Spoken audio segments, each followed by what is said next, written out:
Good morning, Little Masters, and welcome back to today's Tolkien Times. I'm the Man of the West, also from the Prancing Pony podcast. Let's keep week 42 going with today's Tolkien Tuesday. Last series, we spent some time in Humphrey Carpenter's excellent book, The Inklings, as we got to know C.S. Lewis and Charles Williams a bit better.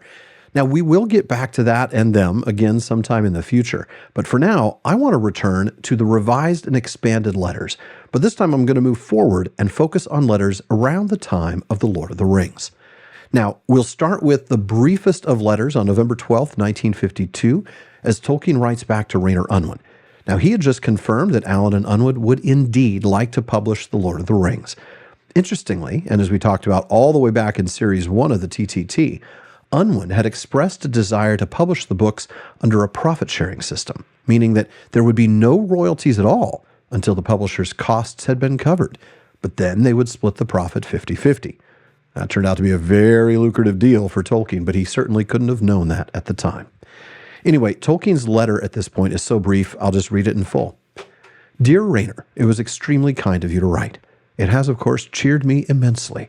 I await your further decisions. When they are taken, I will do my best, in spite of all other obligations, to do my part with speed.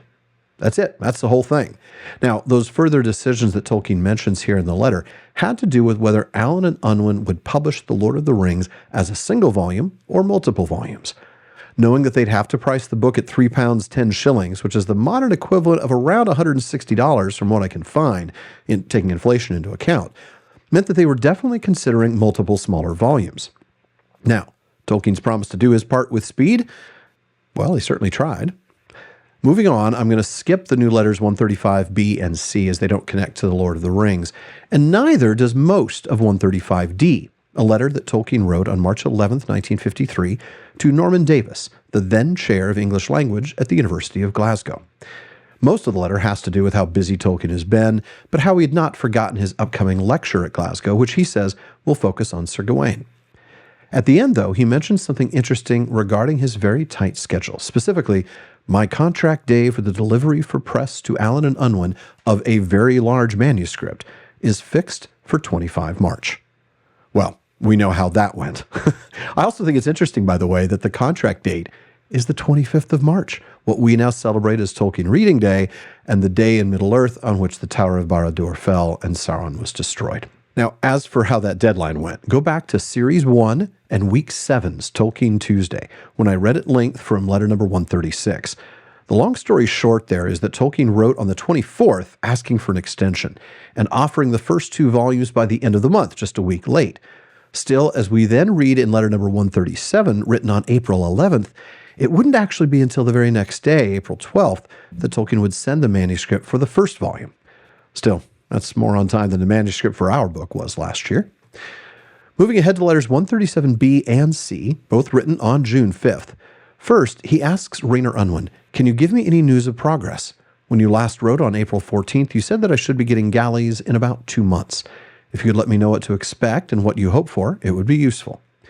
He also indicated there wouldn't likely be too much to do with the proofs, since the fair copy had been revised quite thoroughly already. Now, that same day he wrote to Allen and Unwin, asking, is there any way of ensuring that any given reviewer will get a chance to review a book, or at least of increasing the chance that he will? Mr. C.S. Lewis, whose 2 different reviews of The Hobbit had a good deal to do with its favorable start, is anxious about this. He would review better than anyone else I can think of, and at any rate knows the book better than anyone but myself. I think, and he agrees, that at least one sympathetic review, especially by someone who knows what the total is like and works up to, is very important for Volume 1, which might be misunderstood. Now, here was a man who understood the importance of a good review from someone who truly understood him and his work. Those 5-star reviews are very important to us as well, so I definitely get where he's coming from on that. Now, we've had Tolkien asking about galley proofs and review writers, but at the same time, he's also still working on the maps for publication.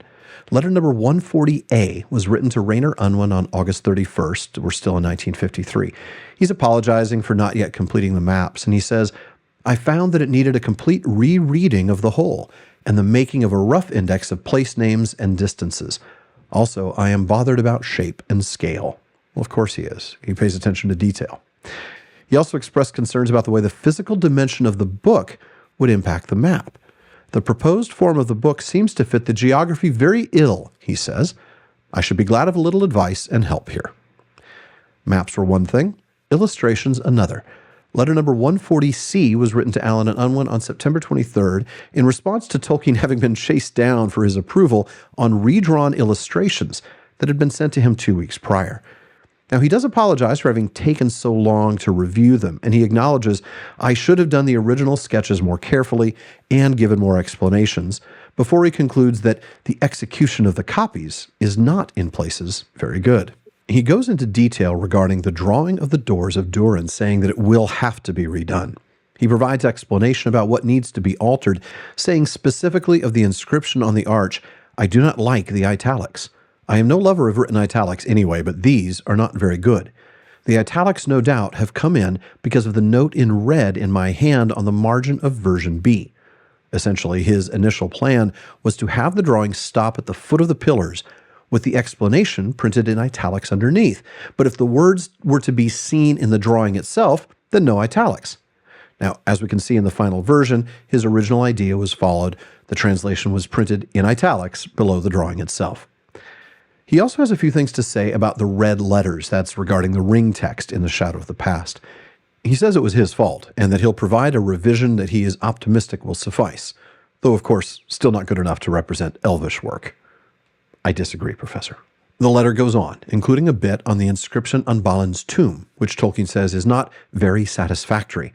It is neater and firmer than the original, but I should have preferred a much closer copy. The style of the original has not been caught. He goes on with more detail, of course, and then concludes the letter by noting that it is hard to be simultaneously clear while also being brief. I feel called out. For now, though, folks, this wraps it up for this week's Tolkien Tuesday. But be sure to join me again next week for more letters from Tolkien. Now, in the meantime, please visit patreon.com/Tolkien Times to learn how you can join the Content Council and be a part of deciding what I talk about next season. You also can support the show, get an ad-free feed, bonus episodes, the whole deal. Now join me again tomorrow on today's Tolkien Times for Word Nerd Wednesday. If you're watching this on YouTube, please like and subscribe. Follow or subscribe in your podcast apps and follow @Tolkien Times on social media. Finally, as Faramir says, go with the goodwill of all good men.